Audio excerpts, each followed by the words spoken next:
دنیا کیا چیز؟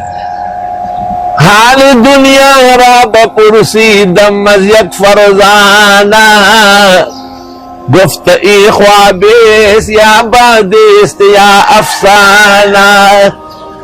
میں نے عقل مند سے پوچھا کہ دنیا کیا ہے؟ اس نے کہا خواب ہے، افسانہ ہے، اڑتی ہوئی ہوا ہے، اور کیا ہے؟ بسم اللہ الرحمن الرحیم. اس دنیا کی علمی اور دینی تاریخ میں بہت سے نامور علماء کا ذکر ملتا ہے، لیکن کچھ شخصیات ایسی ہوتی ہیں جو اپنی علمی خدمات اور تقوی کے سبب ہمیشہ کے لیے دلوں میں زندہ رہتی ہیں. ہم بات کر رہے ہیں ایک ایسی ہی شخصیت کی جنہوں نے اپنی پوری زندگی قال اللہ و قال الرسول کی روشنی میں گزاری. علم و تحقیق کے میدان میں آپ کی خدمات نہ صرف طلبہ بلکہ عوام الناس تک بھی پہنچی.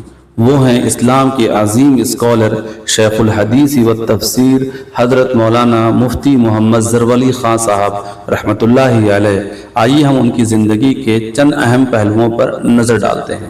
حضرت مفتی زرولی خان صاحب کی پیدائش 1953 میں خیبر پختونخوا کے علاقے جہانگیرہ میں ایک علمی گھرانے میں ہوئی. ان کے والدین نے انہیں بچپن ہی سے دین کی محبت اور علم دین کی طرف راغب کیا. ابتدائی تعلیم جہانگیرہ کاخیل میں ہی حاصل کی. یہیں پر آپ نے میٹرک کیا. اس کے بعد 1973 میں جامعہ علوم الاسلامیہ بنوری ٹاؤن میں داخلہ لیا اور دور حدیث تک کی تعلیم یہیں حاصل کی. انہوں نے جامعہ علوم الاسلامیہ بنوری ٹاؤن سے 1978 میں سند فراغت حاصل کی. آپ کے ممتاز اساتذہ میں علامہ یوسف بنوری، حضرت مولانا عبداللہ کاکا خیل جیسے اکابرین شامل ہیں. 1978 میں مفتی صاحب نے گلشن اقبال کراچی میں جامعہ عربیہ احسن العلوم کے نام سے ایک ادارے کی بنیاد رکھی، جس کا شمار ملک کے چند نمایاں اور معیاری دینی مدارس میں ہوتا ہے. یہاں سے ہزاروں طلباء نے علم دین حاصل کیا اور کر رہے ہیں. مفتی صاحب علامہ انور شاہ کشمیری رحمۃ اللہ علیہ سے انتہائی متاثر اور والہانہ عقیدت و محبت رکھتے تھے، اور یہی وجہ تھی کہ انہوں نے اپنے اکلوتے بیٹے کا نام بھی انہی کے نام پر انور شاہ رکھا تھا. مفتی صاحب نہ صرف درس و تدریس میں ممتاز تھے بلکہ ان کے جمعہ کے خطبات بھی بہت مشہور تھے. خاص طور پر سالانہ 40 روزہ درس تفسیر قرآن ملک بھر میں منفرد خصوصیت کا حامل تھا. دینی مدارس کی سالانہ تعطیلات کے موقع پر ملک بھر سے طلباء و علماء ان کے درس میں شرکت کے لیے آیا کرتے تھے. نماز جمعہ کے بعد سوال و جواب کا سیشن بھی ہوتا تھا، جس میں حضرت خود ہی ان کے جوابات مع حوالہ جات دیا کرتے تھے. مفتی زرولی خان صاحب رحمۃ اللہ علیہ نہ صرف ایک معلم اور شیخ التفسیر تھے بلکہ ایک بہترین مصنف بھی تھے. انہوں نے بے شمار کتابیں لکھی جن میں فقہی اور دینی مسائل پر گہری تحقیق شامل ہے. ان کی تحریریں اور فتاوی امت مسلمہ کے لیے ایک قیمتی سرمایہ ہیں. ان کی اہم تصانیف میں احسن الرسائل، احسن الخطبات اور احسن البرہان شامل ہیں.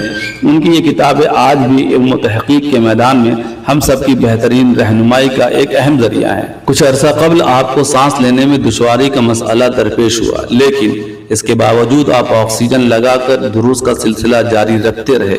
وفات سے کچھ عرصہ قبل ایک دن درس میں آپ نے اس دنیا سے رخصت ہونے کے متعلق بڑی عجیب گفتگو کی.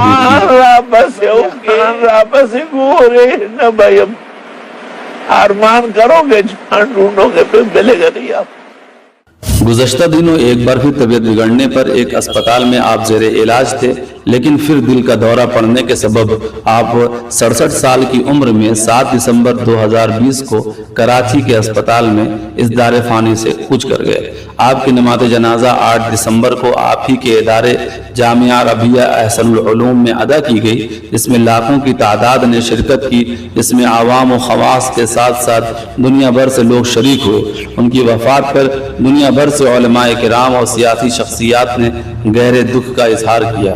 آپ کی علمی وراثت اور صدقہ جاریہ آج بھی زندہ ہے. آپ کے بیٹے مولانا انور شاہ آپ کے علمی جانشین ہیں اور ان کے ذریعے آپ کا فیض جاری ہے. مفتی زرولی خان صاحب کا نام ہمیشہ ان کی علمی و دینی خدمات کے لیے یاد رکھا جائے گا، اور ان کی علمی وراثت اور ان کا فیض ہمیشہ زندہ رہے گا. السلام علیکم ورحمۃ اللہ وبرکاتہ.